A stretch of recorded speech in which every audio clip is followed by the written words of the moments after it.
The morning sun cast long shadows across the cobblestone courtyard of Buckingham Palace, as Captain James Morrison adjusted his red tunic for the third time. His hands trembled slightly, not from the crisp London air, but from the weight of responsibility, pressing down on his shoulders. Today marked his first day commanding the Queen's Guard, a position he had dreamed of since joining the military 15 years ago. The Guard stood in perfect formation, their black bearskin hats creating an imposing silhouette against the palace walls. Each man had been carefully selected for this honor, their discipline and dedication tested through years of rigorous training. Yet as Morrison looked down the line of faces, he sensed an underlying tension that had nothing to do with ceremonial duties. Sergeant William Hayes, a veteran with 22 years of service, stood at the far end of the formation. His weathered face bore the marks of countless campaigns, and his eyes held a skepticism that made Morrison's stomach churn. Hayes had been passed over for the captain's position twice, and everyone knew it.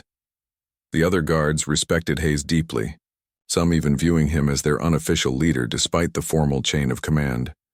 As tourists began gathering outside the palace gates, cameras ready to capture the famous changing of the guard ceremony, Morrison felt the weight of tradition settling around him like a heavy cloak. The Queen's Guard had maintained their stoic reputation for centuries, never breaking character, never showing emotion, never acknowledging the crowd of onlookers who tried everything from silly faces to outrageous stunts to get a reaction. Morrison cleared his throat and stepped forward. "Gentlemen," he began, his voice carrying across the courtyard. "Today we uphold a tradition that stretches back over 300 years. We are not merely soldiers standing guard. We are the living embodiment of the Crown's authority, the silent protectors of our sovereign." The speech felt rehearsed even to his own ears.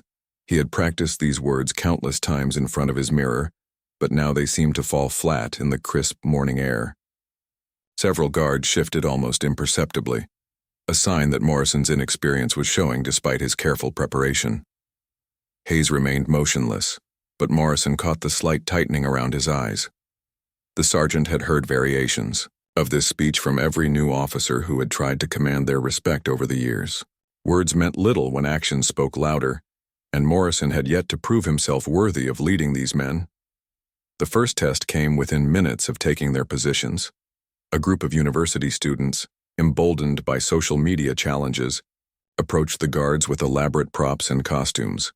They danced, sang, and even attempted to engage the guards in conversation, their phones recording every moment for their followers. Morrison watched from his position, noting how his men maintained perfect composure despite the increasingly ridiculous antics. This was exactly what they had trained for, the ability to remain unmoved by any external distraction. Yet something felt different today. The usual sense of unity he expected from his unit seemed fragmented, as if each guard was operating independently, rather than as part of a cohesive whole. The situation escalated when one particularly bold student decided to test the boundaries. He stepped closer to Hayes, waving a rubber chicken inches from the sergeant's face while his friends recorded the interaction. The crowd of tourists grew larger, sensing that something interesting might happen. Morrison felt his pulse quicken. The protocol was clear. Guards should remain motionless unless there was a genuine security threat. But the line between harmless, fun, and disrespectful behavior was becoming increasingly blurred, and he could sense his men's growing irritation. Hayes stood like a statue carved from granite, his eyes fixed straight ahead despite the ridiculous spectacle unfolding before him. But Morrison, watching carefully, noticed the almost imperceptible tension in the sergeant's jaw, the way his fingers seemed to grip his rifle just a fraction tighter. The student, encouraged by the lack of response, grew bolder. He began making exaggerated facial expressions, mimicking the guard's stoic pose while his friends laughed and cheered. Other tourists joined in, creating a carnival atmosphere that seemed to mock the very dignity the guards were meant to represent. Morrison knew he should intervene, but protocol demanded that guards handle such situations without assistance from their commanding officer. This was their test, their moment to prove their discipline and training. Yet as he watched the scene unfold, he began to understand the complex dynamics at play within his unit.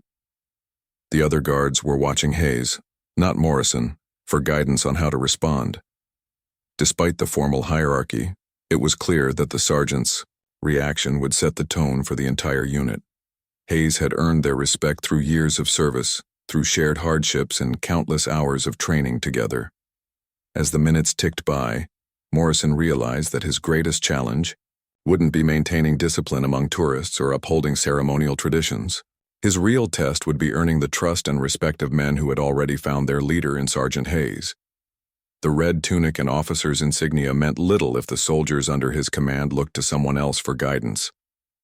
The morning sun climbed higher, casting shorter shadows across the courtyard, but the tension remained thick as London fog. Morrison understood that everything that happened next would determine not just his success as a commander, but the very unity of the Queen's Guard itself. The situation at the palace gates spiraled beyond what anyone had anticipated. What started as harmless tourist antics had transformed into something far more challenging for the Queen's Guard. Word had spread through social media about the unbreakable soldiers at Buckingham Palace, and dozens of content creators had descended upon the location, each trying to outdo the others with increasingly elaborate attempts to break the Guard's composure. Captain Morrison watched from his elevated position. As his men faced a barrage of distractions unlike anything in the training manuals, street performers juggled fire, musicians played loud instruments, and pranksters employed everything from fake spiders to air horns. The crowd had swelled to nearly 300 people, all with cameras pointed at his guards, waiting for someone to crack. Sergeant Hayes remained the focal point of attention. His reputation as the most disciplined guard had somehow spread among the crowd, making him the primary target for increasingly desperate attempts at humor. A professional comedian had even arrived, testing his best material on the stoic soldier, while live streaming to thousands of viewers online. Morrison felt sweat forming under his collar despite the cool morning air. The protocol handbook had never prepared him for managing a viral social media event. Traditional crowd control measures seemed inadequate when dealing with people who saw breaking a guard's composure as the ultimate prize for their online followers. The breaking point came when a group of teenagers, inspired by a trending challenge, decided to recreate a popular dance routine directly in front of Hayes. Their boombox blared music across the courtyard, and their elaborate choreography drew cheers from the growing crowd. What made the situation particularly challenging was that the dance itself wasn't offensive or disrespectful, just incredibly distracting. Morrison observed his men carefully, noting the subtle signs of strain that only a trained eye could detect. Guard Thompson's left eye twitched slightly, as a juggler's pin flew dangerously close to his face. Guard Mitchell's breathing had become more deliberate and controlled, a clear indication that he was fighting to maintain composure. Even the most experienced guards were being pushed to their limits. But Hayes remained different. While his fellow guards showed microscopic signs of stress, the sergeant appeared genuinely unaffected by the chaos surrounding him. His breathing remained steady, his posture perfect, his gaze fixed on some distant point beyond the crowd. It was as if he had achieved a state of meditation that made him immune to external distractions. Morrison realized that Hayes wasn't just following protocol, he was demonstrating a level of mental discipline that went far beyond basic training. The sergeant had developed techniques and mental strength that the other guards hadn't yet mastered, skills that could benefit the entire unit if properly shared and taught. The crowd's energy reached a fever pitch when someone shouted that they should try something different. A young woman stepped forward with a sign that read, "Marry me," in large, colorful letters.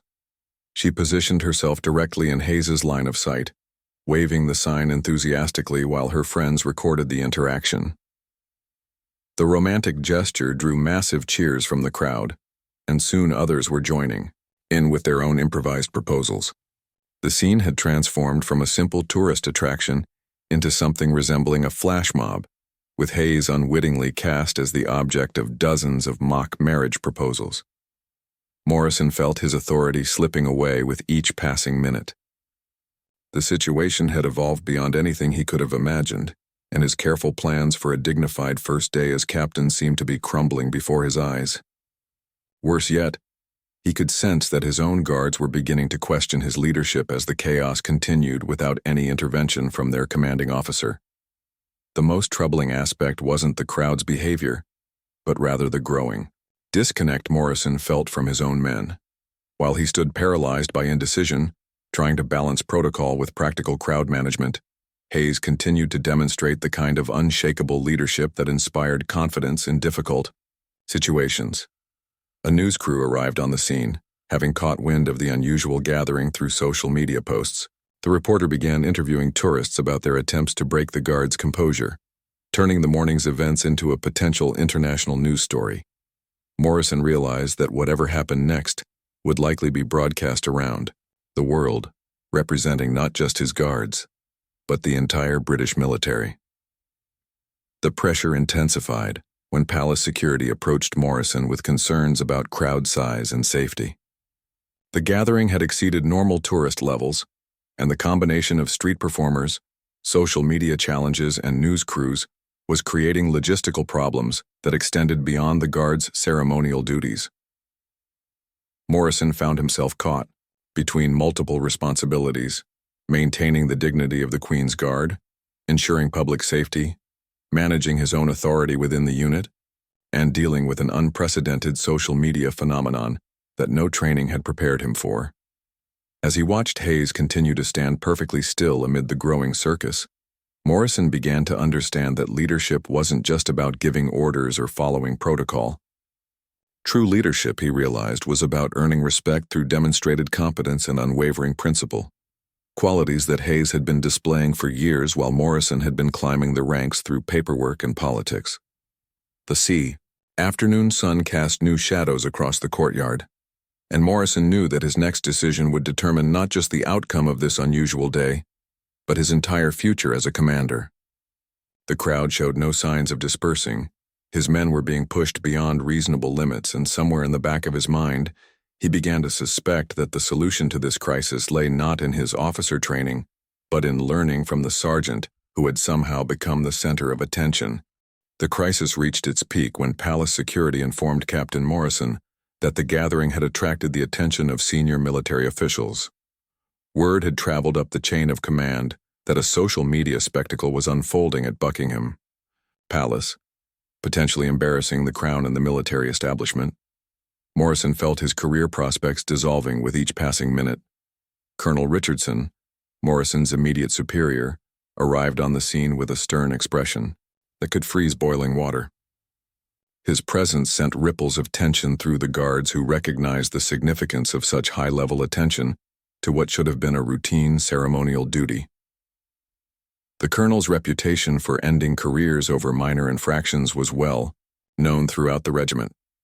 "Captain Morrison," Colonel Richardson's voice cut through the crowd noise like a blade, "explain to me why my Queen's Guard has become the entertainment for a street carnival." Morrison straightened his shoulders, acutely aware that his response would likely determine whether he remained in command or found himself reassigned to some remote outpost.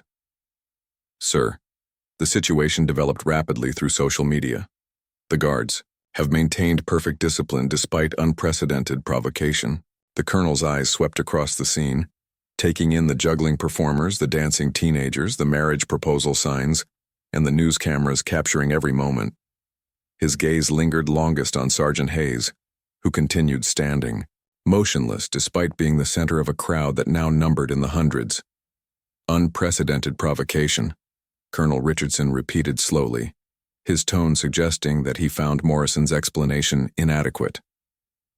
"In my 30 years of service, Captain, I've seen guards maintain discipline during actual combat situations. Are you telling me that some university students with cameras represent a greater challenge than enemy fire?" The question hung in the air like a blade waiting to fall. Morrison felt the weight of his inadequacy pressing down on him, knowing that his theoretical knowledge of leadership principles meant nothing when faced with real-world chaos. Around him, his guards remained at attention, but he could sense their awareness of his failing performance under pressure. The crowd had noticed the colonel's arrival and seemed energized by the prospect of witnessing some kind of official response. Camera phones turned toward the two officers, and Morrison realized that this conversation was being recorded and would likely appear on social media within minutes.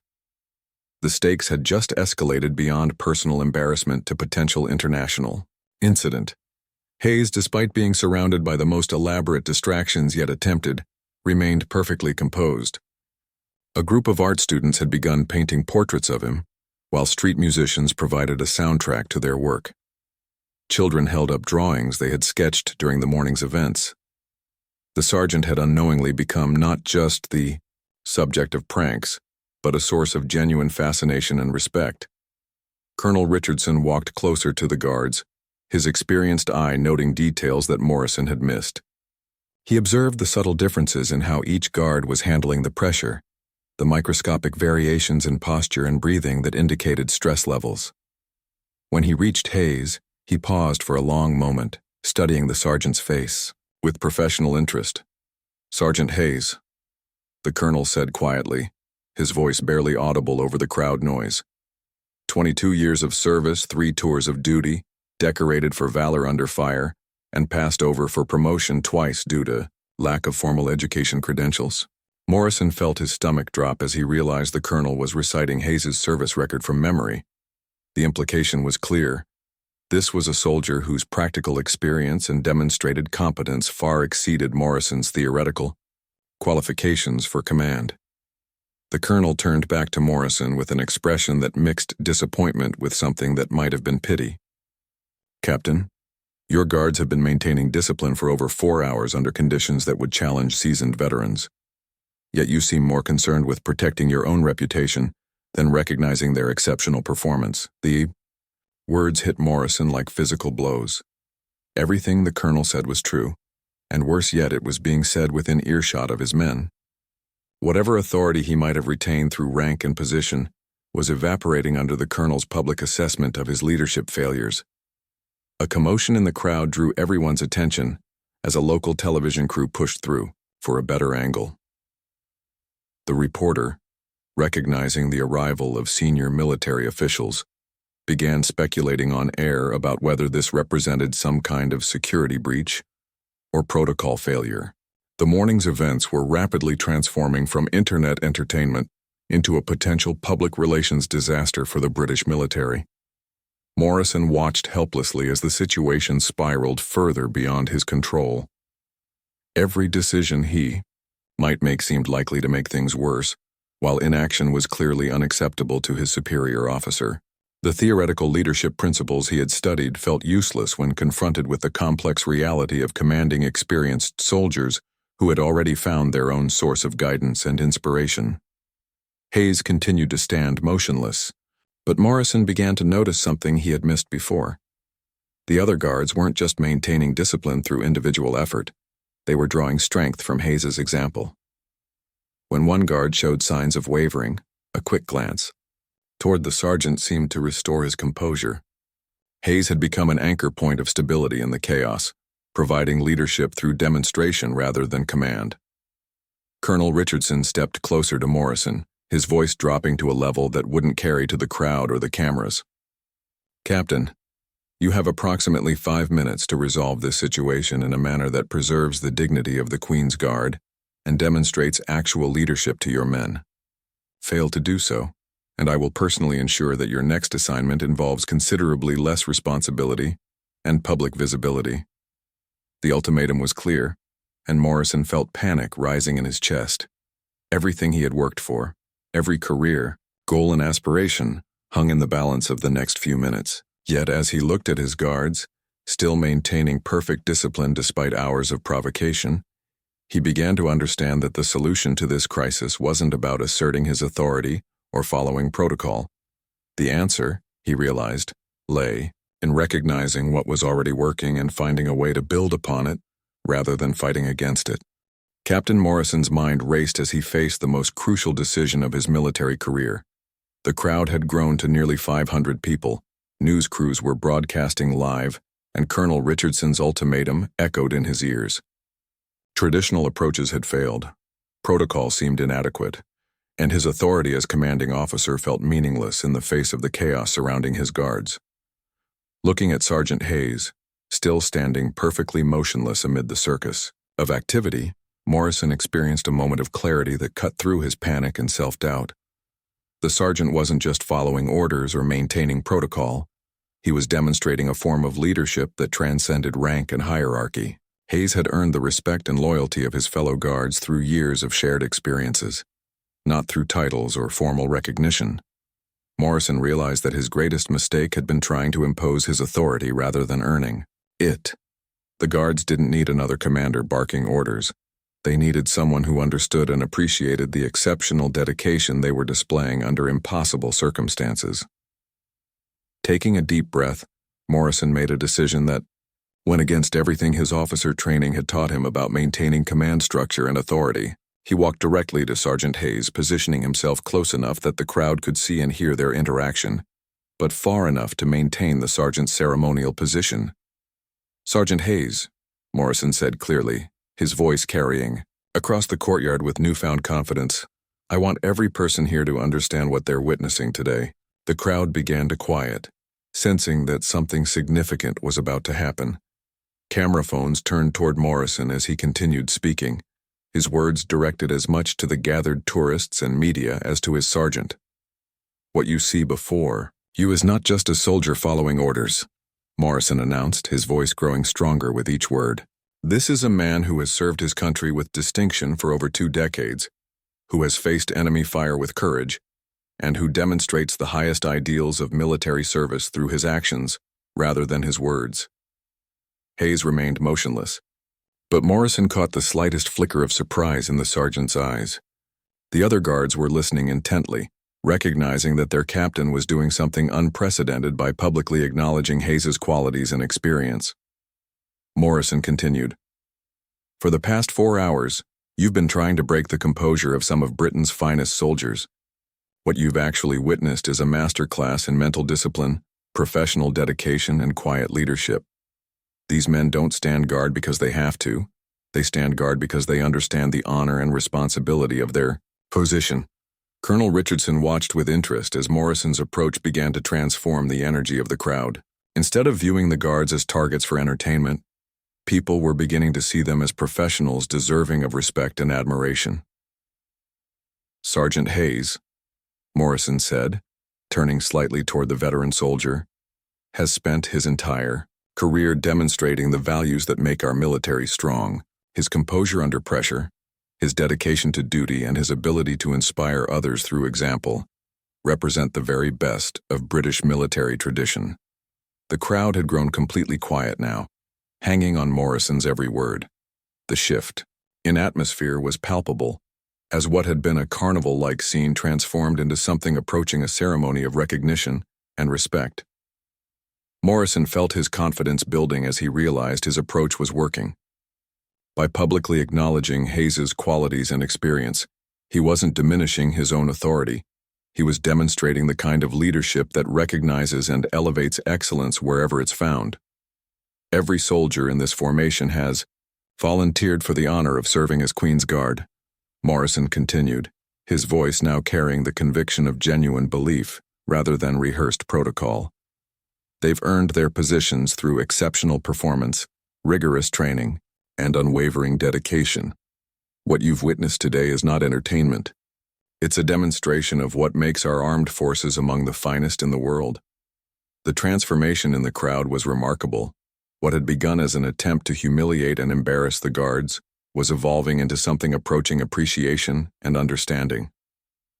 People began putting away their phones and props, sensing that the morning's events had taken on a deeper significance.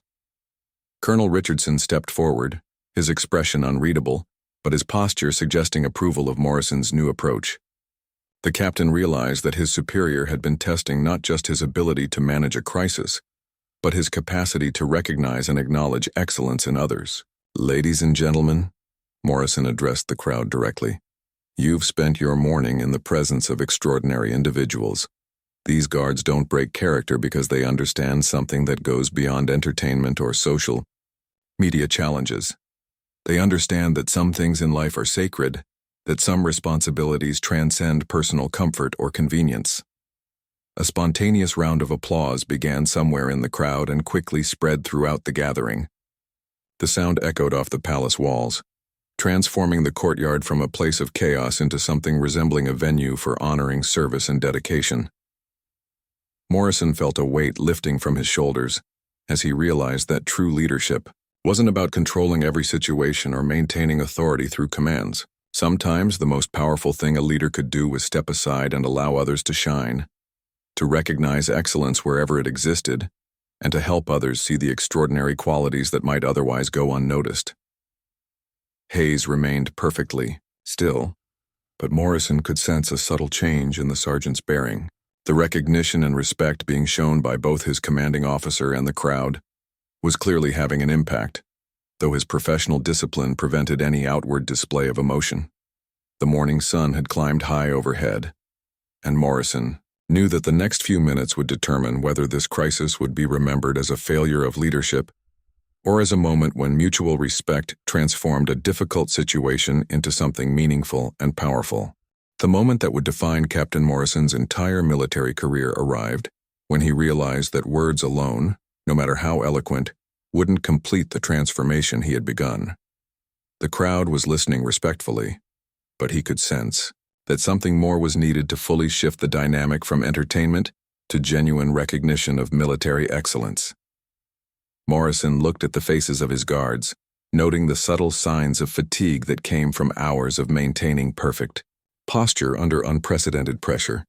These men had given everything they had to uphold the honor of their position, and he understood that his next action needed to demonstrate his complete faith in their dedication and professionalism. Walking slowly along the line of guards, Morrison made eye contact with each man, seeing not just soldiers following orders but individuals who had chosen to dedicate their lives to something larger than themselves. When he reached Guard Thompson, whose eye had twitched earlier under pressure, Morrison paused and nodded almost imperceptibly, a gesture of recognition that only the guard could see. The captain continued his inspection, stopping briefly at each position to acknowledge the exceptional performance he was witnessing. When he reached Guard Mitchell, whose controlled breathing had betrayed the stress he was managing, Morrison's slight smile conveyed approval and respect that needed no words to be understood. Finally, Morrison returned to his position near Sergeant Hayes.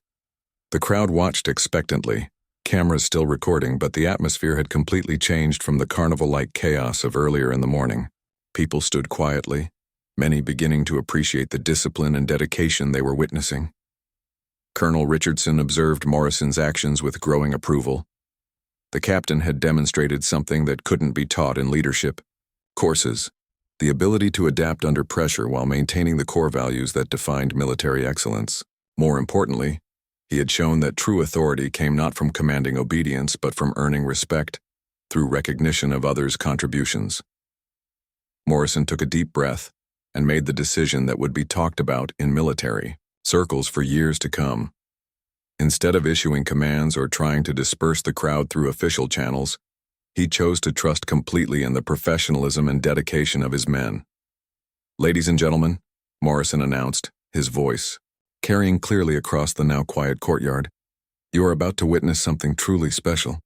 In a moment, I'm going to give an order to Sergeant Hayes, and I want you to understand the significance of what you see." The crowd leaned forward with anticipation, sensing that they were about to be part of something historic. News cameras focused on Morrison and Hayes, capturing every detail of the unfolding scene. Morrison turned to face Hayes directly, his posture straightening as he prepared to issue what might be the most important command of his career. The sergeant remained motionless, but Morrison could sense the attention and respect of all his guards focused on this moment. "Sergeant Hayes," Morrison said clearly, his voice carrying the weight of genuine authority earned through mutual respect, rather than imposed through rank. "You have demonstrated today what it means to be a Queen's Guard. Your example has inspired your fellow soldiers, educated the public, and upheld the finest traditions of British military service." Hayes remained perfectly still, but Morrison noticed the almost imperceptible tightening around his eyes that suggested intense concentration and perhaps emotion being held in careful check.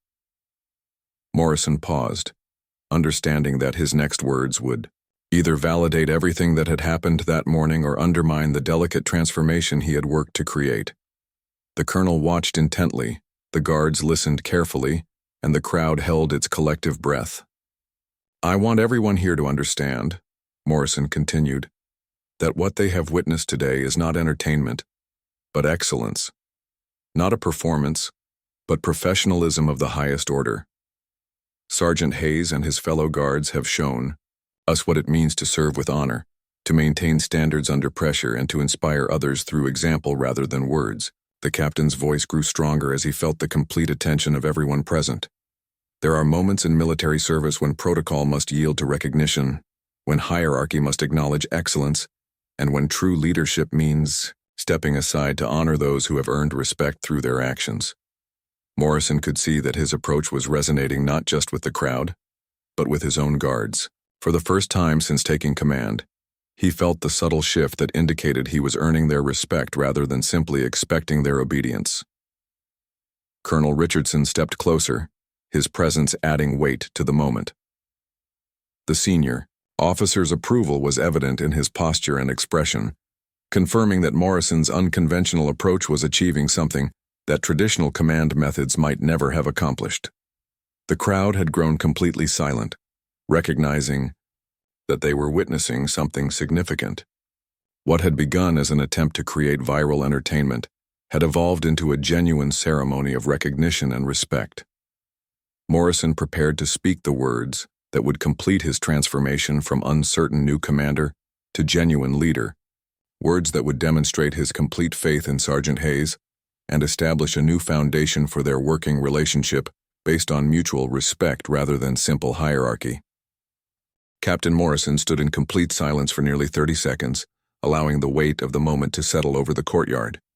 500 people held their breath, cameras captured every second, and his guards waited with perfect discipline for whatever would come next. The morning sun cast sharp shadows across the ancient stones of Buckingham Palace, and Morrison felt the full responsibility of military tradition resting on his shoulders. When he finally spoke, his voice carried a conviction that came from deep understanding rather than rehearsed protocol. Every word was measured, deliberate, and filled with genuine respect for the man who had shown him what true leadership looked like. "Sergeant Hayes," Morrison said clearly, "you have my complete trust and the gratitude of everyone who has witnessed your extraordinary service today. But more than that, you have earned something that cannot be commanded or demanded through rank." The crowd leaned closer, sensing that something historic was about to unfold. Colonel Richardson watched with intense interest, recognizing that Morrison was about to demonstrate a level of leadership maturity that usually took decades to develop. Morrison took one step closer to Hayes, positioning himself so that his next words would be heard clearly by everyone present. The sergeant remained motionless, but something in his bearing suggested he was prepared for whatever his commanding officer might say or do.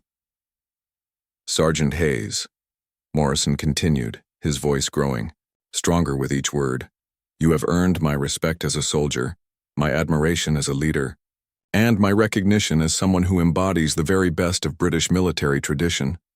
Today, you have shown me and everyone here what it means to serve with honor." The captain paused again, understanding that his next words would define not just this moment, but his entire approach to command and leadership. He had learned more about being an officer in the past few hours than in all his years of formal training. Morrison's voice dropped slightly, becoming more personal while still carrying clearly across the silent courtyard.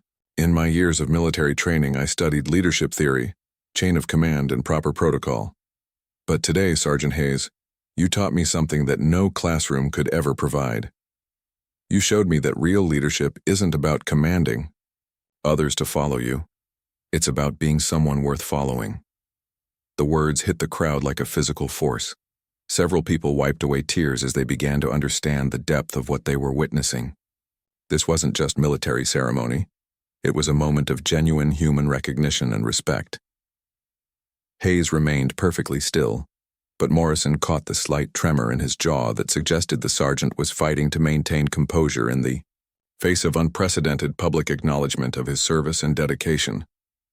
Morrison knew that his next words needed to be perfect, not just for Hayes and his guards, but for everyone who would hear this story in the days and years to come.